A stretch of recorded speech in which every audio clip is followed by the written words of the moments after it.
Click करके छोड़ दो। स्टार्ट करते हैं chapter first इलेक्ट्रोस्टेट, problem based on Coulomb's law. Coulomb's law के बेस्ड पे हम लोग क्वेश्चंस करने वाले हैं, ठीक है। और बहुत ही बेसिक लेवल क्वेश्चंस हैं, फॉर्मूला बेस्ड क्वेश्चंस हैं। सिंपल, दो चार्ज के बीच में लगने वाला फोर्स और सिस्टम और चार्ज के बीच में लगने वाला फोर्स। पहला क्वेश्चन क्या है बाबू, जल्दी से बताओ। पहला question, what will be the electrostatic force between 2 point charges if charges of 2 microcoulomb and 4 microcoulomb repel each other with a force 20 newton when charge of minus 6 microcoulomb added to each of them। पहली बात है, पहला जो charge है 2 microcoulomb है। Microcoulomb मतलब एक microcoulomb, microcoulomb क्या होता है, छोटी यूनिट होती है ना, 10 के पावर -6 कूलम, ठीक है। और दूसरा क्या चार्ज है, 4 माइक्रोकूलम, राइट, प्लस 4 माइक्रोकूलम। अब इन दोनों के बीच में जो फोर्स लग रहा है, कितना लग रहा है, 20 न्यूटन का। और नेचर कैसा होगा, रिपल्सन का होगा ना, डायरेक्शन इसका इधर से अलोंग द लाइन, है ना, समझे कि नहीं, along the line joining between two charges, और रिपेल करेगा एक दूसरे को, 20 न्यूटन फोर्स लगाएगा मैग्नीट्यूड में। अब आगे की जो कहानी उसको ध्यान में समझना, धीरे धीरे आगे की कहानी क्या है। बोला गया है कि अगर यदि दोनों चार्जेस को -6 माइक्रोकूलम -6 कूलम खिला दे, ऐड कर दे, ठीक ना, तो चार्ज का बेसिक प्रॉपर्टी क्या होता है, एडिटिव ना, स्केलर क्वांटिटी होती है ना, -6 माइक्रोकूलम। ये क्या आवेगा बताओ, ये एडिटिव प्रॉपर्टीज क्या आवेगा, -4 माइक्रोकूलम, और ये कितना आवेगा, -2 माइक्रोकूलम। क्या अभी भी रिपल्सन है, यस, अभी भी रिपल्सन है, क्योंकि लाइक चार्जर है ना, तो बगावत होगा, है ना, बोलिए। अब हम लोग इसके कॉन्सेप्ट को समझने की कोशिश करते हैं, ठीक है। अगर यदि हम लोग इस सिस्टम पे एक चीज देखें तो मीडियम ठीक है, मीडियम वही है, डिस्टेंस भी ठीक है, ठीक माने सेम है, ठीक है। तो अगर ये फोर्स की बात किया जाए तो फोर्स क्या है बच्चों बताइए, के magnitude of charges Q1 Q2 by R square.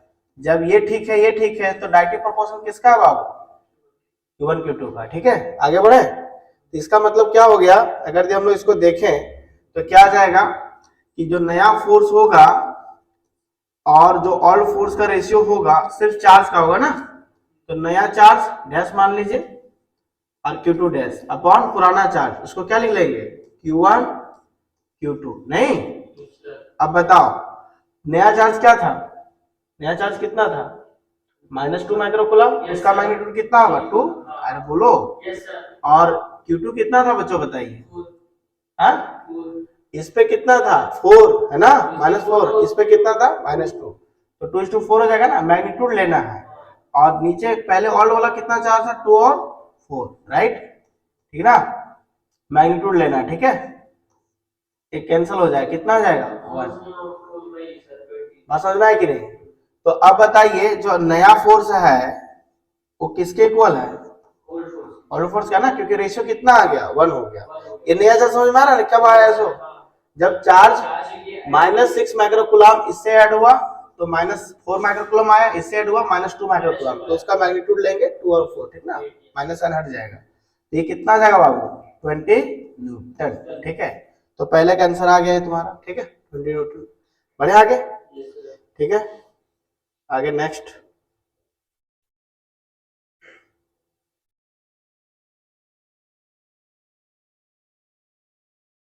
Next question है, determine the electrostatic force between two charge magnitude 2 coulomb और -1 coulomb separated by distance 1 metre. हो जाएगा, सिंपल है ना। कितना जाएगा बाबू, के Q1 Q2 by R square, है ना, ये 9 × 10 की पावर 9 हो जाएगा, मैग्नीट्यूड लेंगे 2, है ना, 2 × कितना आ जाएगा, 1, है ना, upon R square, R square मतलब 1 मीटर ना, 1 का कितना जाएगा, 18 10 के पावर 9, यहाँ मैग्नीट्यूड लिया जा रहा है, ठीक ना, माइनस साइन का, ठीक ना, इसीलिए -1 जो हो गया +1 हो गया, कितना जाएगा, 18 10 के पावर 9, तो कितना लिख देंगे बताओ, 1.8 10 के पावर अरे यार 10 डिवाइड कर 10 मल्टीप्लाई करोगे ना, हाँ तो कितना आ जाएगा न्यूटन। ठीक, सिंपल था, सिर्फ फॉर्मूला बेस्ड है। ठीक है, हो गया। यस सर, हो गया। आगे बढ़े।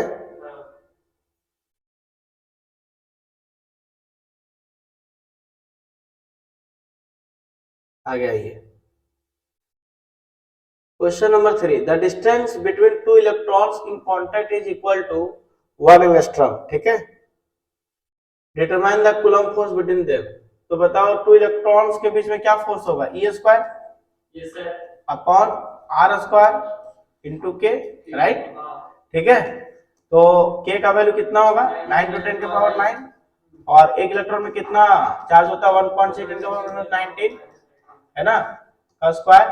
एंगस्ट्रॉम मतलब क्या होता है बाबू, एक एंगस्ट्रॉम मतलब कितना होता है 10 के power -10 metre, metre 10 metre, right. उसका स्क्वायर कर ले, हो जाएगा सॉल्व, कैलकुलेशन है। ठीक है, हो जाएगा ना। आगे बढ़े, आगे आइए, next question, when held apart at a certain distance two spherical conductors B and C, है ना, with similar radii are carrying equal charges repel each other with a force F। समझ में आ रहा है, दो इक्वल चार्जेस हैं, है ना, सेम रेडियाई का, और दोनों आपस में क्या करेगा, रिपल्सन करेगा, रिपेल करेगा, कोई दिक्कत वाली बात नहीं है, दोनों में क्या होगा, है ना, बगावत होगा। आगे का कहानी है, थर्ड स्फेरिकल कंडक्टर, एक तीसरा स्फेरिकल कंडक्टर है विथ द सेम रेडियस, ये भी सेम रेडियस का है, एज ए बी, है ना, बट नॉट नो चार्ज, उस पर कोई चार्ज नहीं है, न्यूट्रल है। ठीक है, is brought into contact with B then with C. ठीक है, एक तीसरा जो चार्ज है, हाँ, with the same radius as B, B का सेम रेडियस है, मतलब वो एक बी और सी था ना, दो चार्जेस। पहले क्वेश्चंस को इसे डील करो ध्यान से, कि हमारे पास दो कंडक्टर है, राइट, बी और सी, दोनों स्फेरिकल कंडक्टर है, दोनों पे सेम चार्ज है, मान लेते हैं दोनों में चार्ज क्या बाबू, क्यू, क्यू, देख लो पहले समझ लो ध्यान से, और दोनों के सर्टेन डिस्टेंस पर रखा गया। When held apart at a certain distance, two spherical conductor B and C with similar radii, right? B और C के क्या similar radii, carrying equal charges, repel each other, obviously सी बात है ना, तो पहले हम लोग बनाते जाते इसको, each other with a force of F। अभी कितना फोर्स है बाबू, F फोर्स से, है ना, ऑब्वियसली सी बात है, बी जितना सी पे लगा हुआ है सी बी पे लगाएगा, एफ अमाउंट ऑफ फोर्स लग रहा है, रिपल्सन फोर्स लग रहा है। आगे की कहानी इंटरेस्टिंग है, ये थर्ड स्फेरिकल कंडक्टर, एक तीसरा स्फेरिकल कंडक्टर है with the same radius as B, B का क्या है सेम रेडियस है ना, मतलब बी के शेप जैसा ही है, बट नो चार्ज, मान लेते हैं वो बॉडी ए है, सपोज कर लो कि ए है ना, इस पे कोई चार्ज नहीं है, पहले किसके कांटेक्ट में आया है, बी के कांटेक्ट में आया, और सी का कांटेक्ट में आया, बता इसके पास अभी चार्ज कितना है, 0 है ना, बोलिए। तो जब इससे कांटेक्ट में आएगा तो एक्चुअली चार्जेबल बॉडी है, हाई पोटेंशियल है, अरे बोलो, आगे जाके हम लोग पोटेंशियल भी बात करेंगे, इलेक्ट्रिक फील्ड भी बात करेंगे, इलेक्ट्रिक इंटेंसिटी भी बात करेंगे। ठीक है, चार्ज है, इलेक्ट्रिक फील्ड होगा, उसकी इंटेंसिटी होगी, स्ट्रेंथ होगी, पोटेंशियल होगी एट ए पॉइंट। ठीक, तो यहाँ पे chargeable high potential low potential, तो ऑब्वियसली इससे चार्ज क्या होगा बाबू, इस पे आएगा, कितना तक देगा, तो हमने बताया हुआ है कि एक ग्लास में पानी है, ठीक है, और सेम ग्लास एकदम सेम शेप का ग्लास ले आए और यहां से पाइप जोड़ दो, कब तक पानी जाएगा बच्चों बताइए, जब तक कि लेवल दोनों का सेम ना हो जाए, राइट। तो यहाँ पे आप कह सकते हैं कि यहाँ पे चार्ज इस पे ट्रांसफर होगा, और तब तक ट्रांसफर होगा जब तक कि दोनों का चार्ज इक्वल ना हो जाए, मतलब Q/2 होगा, यस या नो, चार्ज होने के बाद क्या होगा, Q/2 होगा। अब इसको फिर किसके समय में ले जाया जा रहा है बच्चों बताइए, अब ये चार्जेबल हो गया Q/2, नहीं समझ पाए, अब ये चार्जेबल हो गया, अब इसके समीप में ले गए, किसके समीप में, किसके नजदीक में, किसके कांटेक्ट में, सी के, है ना, ए को नियर अबाउट सी के ले गए, कांटेक्ट पे आने के बाद अब कितना चार्ज होगा, तो उस पे Q है, इस पे Q/2, एवरेज लेना है, क्या लेना है, एवरेज। ए भी कैसे है पता है ना, ए भी कैसे है पता है ना, Q + 0/2, 2। हाँ। बात समझे कि नहीं, ऐसे आया हुआ है। तो इसका एवरेज कितना हो जाएगा बाबू, 3q/4 हो जाएगा। अरे देखो ना, 1 और 1.5 है ना, 1.5 हो गया, 3/2 3/2 डिवाइड बाय 2 3/4 हो जाएगा। ठीक है, अब आते हैं नए चीज सिरे से। अब जो चार्ज हुआ बी के पास, ये कितना चार्ज हुआ बच्चों बताइए, q/2। और सी के पास कितना चार्ज हुआ बच्चों बताइए, 3q/4। बोला है ना, डिस्टेंस वही है। तो बताइए फोर्स अगेन क्या होगा बच्चों बताइए, न्यू अपॉन ओल्ड। ये न्यू अपॉन ओल्ड क्या हो जाएगा, q/2 मल्टीप्लाई 3q/4। नहीं समझ पा रहे हो, अरे बोलो। Yes sir. और अभी आपको पता ही है कि पहले के चार्ज कितने थे बच्चों बताए, q इंटू क्यू। नहीं समझ पाए, बताओ अब कितना आ जाएगा, ऊपर से 3q/8 है ना, अपॉन q² कैंसिल हो जाएगा। तो नया जो फोर्स होगा क्या बोला गया था, what is the new repulsive force, हाँ 3/8 इंटू एफ। पहले का एफ था ना रे मुन्ना, पहले का एफ फोर्स था ना, नहीं बुझे बात को, अरे पहले एफ था ना। तो अब जो चार्ज का कंट्रीब्यूशन घट गया ना, पहला वाला जो बी ब्लॉक था वो क्या हो गया, q/2 हो गया, और सी ब्लॉक क्या हो गया, 3q/4 हो गया, है ना। तो जिसके कारण क्या हो गया बच्चों बताइए, चार्ज का कंसंट्रेशन घटा, और चार्ज का कंसंट्रेशन घटा तो फोर्स भी घटा। समझ में आया कि नहीं आया, आगे बढ़े, चलिए।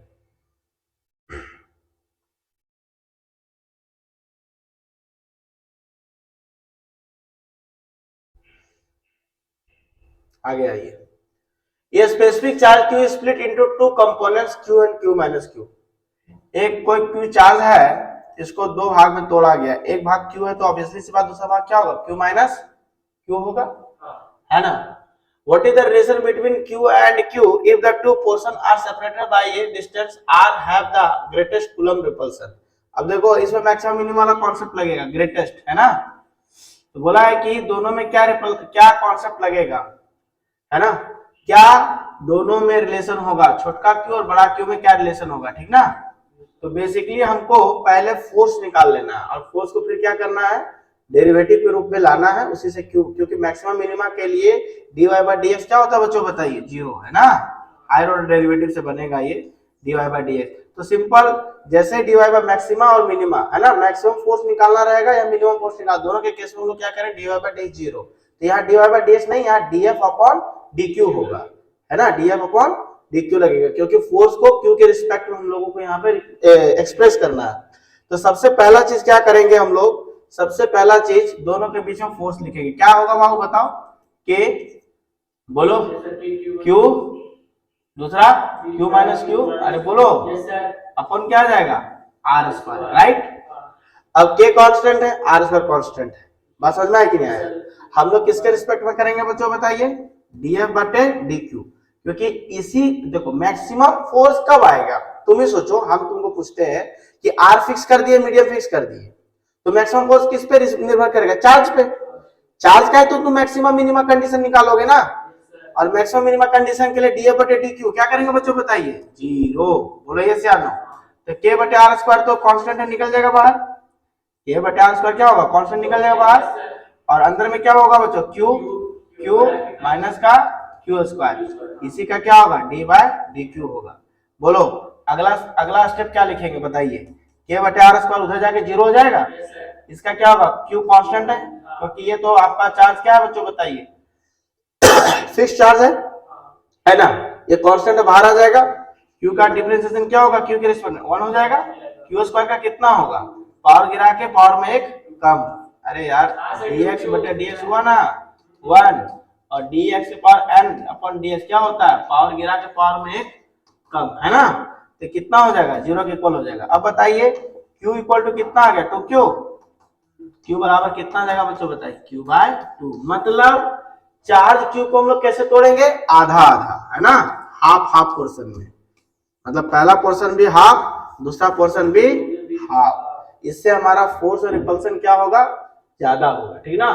ग्रेटेस्ट रिपल्सन पूछा गया था ना, मैक्सिमम होगा, इसी कंडीशन है, मतलब कोई q चार्ज को दो भाग में तोड़ना है इस तरीके से कि आपका मैक्सिमम रिपल्सन फोर्स आएगा, तो उसका कंडीशन क्या आएगा, हाफ हाफ। बोलो ठीक है, यार समझ में आ गया बाबू?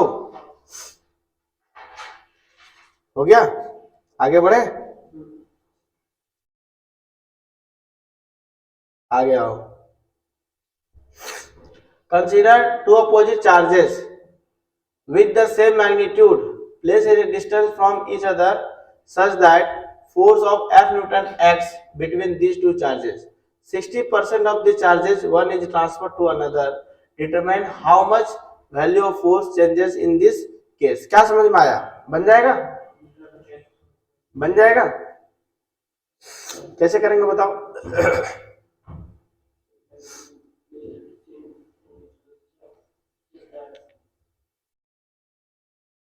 कैसे करेंगे जल्दी बताओ?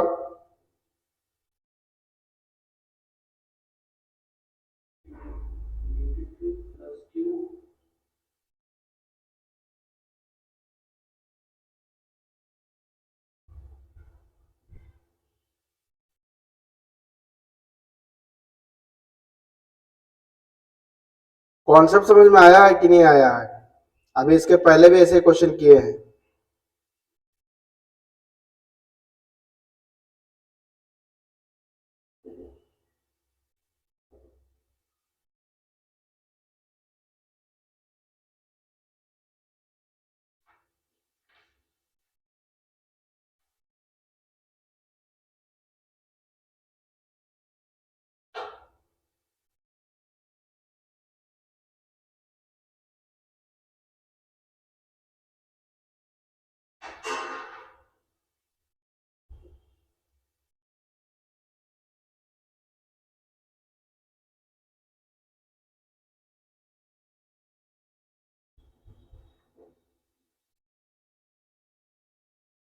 इतना ही समय मिलेगा, ठीक है, बस हो गया। अब नहीं हुआ देखो, अब ध्यान से,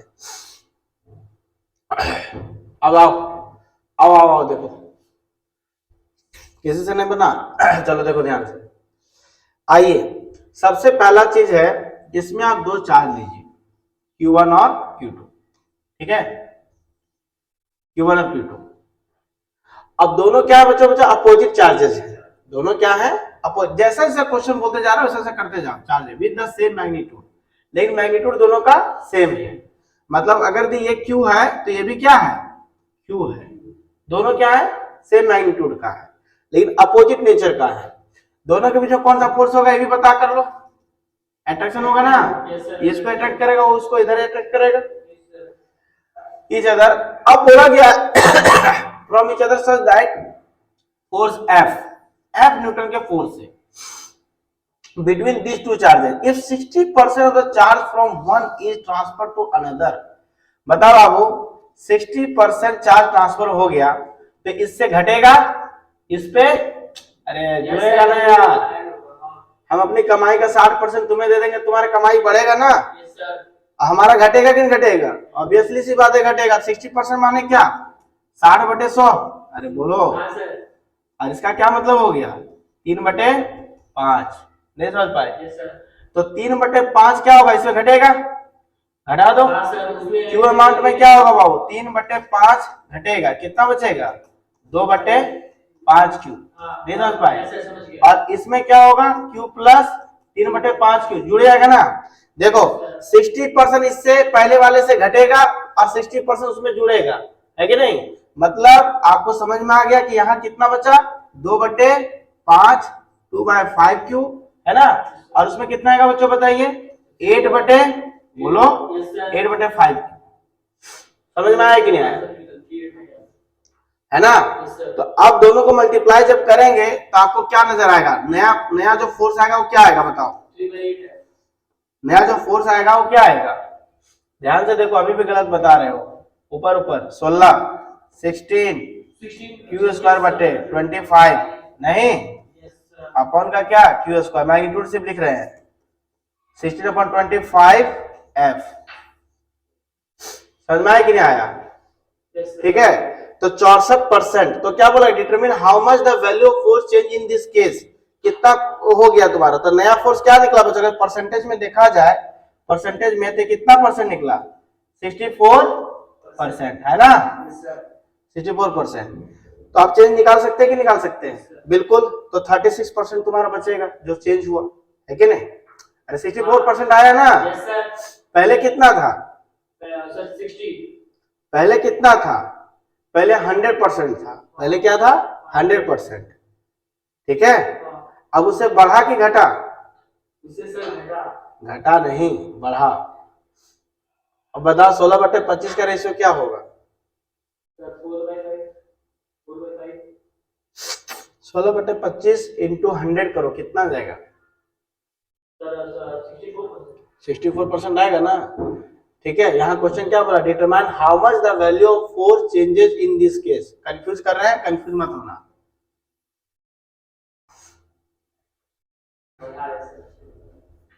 how determine how much the value of force change in this case. 36%। Answer तुम्हारा ही है 16/25 है। हम तुमको थोड़ा बढ़ा के पूछ रहे हैं, कितना आ जाएगा? 64% आएगा। ये कितना आएगा? 64% आएगा। तो 100 में मान कितना आएगा? 36% का आएगा ना, वही तो पूछ रहे हैं। नहीं समझ पाए? आगे नेक्स्ट है, determine the magnitude of two identical changes when the electrostatic force between two identical changes नहीं होगा, चार्जेस पढ़ रहा हूँ ना, चेंजेस पढ़ रहा हूँ। Charges when the electrostatic force between two identical इतना रिटर्न सेपरेटेड 0.1 तो निकल सकता है ना। Yes, sir, ये तो निकल रहा है। F equal to K Q1 Q2 upon R square. दोनों आइडेंटिकल चार्ज है। आइडेंटिकल माने सेम है ना, Q square upon R square F। तो क्या आ जाएगा बाबू बताइए? F R स्क्वायर अपॉन क्या आ जाएगा? Q स्क्वायर है ना, इसका रूट आ जाएगा। F का कितना वैल्यू है? 1000। देख लीजिए सही है कि नहीं, है ना। इंटू R कितना बाबू? 0.1 ना, 0.1 इंटू 0.1 डायरेक्ट लिख सकते थे हम लोग। और K का वैल्यू कितना बताओ? 9 टू 10 के पावर 9 ना। बोलो, ये सब चीज बोलना पड़ेगा ना। Yes, sir. अब बताओ बाबू नीचे कितना आ जाएगा? सॉल्व कर सकते हो ये? Yes, sir. कर सकते हो ना। हाँ। नीचे कितना, ऊपर कितना आएगा? 0 और नीचे 9 10 के पावर 9 100 भी आएगा क्या?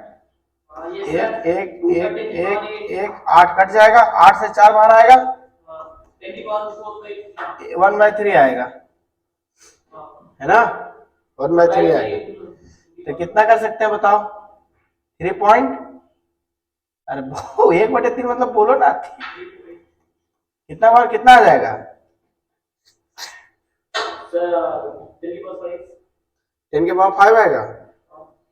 देखो ध्यान से, 10 की पावर 3। 10 के पावर 3 आएगा। कैलकुलेशन बहुत इंपॉर्टेंट है बाबू, ध्यान में रखना, ठीक ना। इसे नहीं क्या है कि समझ में आया ना। 10 को दिए 10 डिवाइड कर दिए, पावर कट जाएगा ना एक। ऐसे फटाफट करो, आसान था, जल्दी करो। नेक्स्ट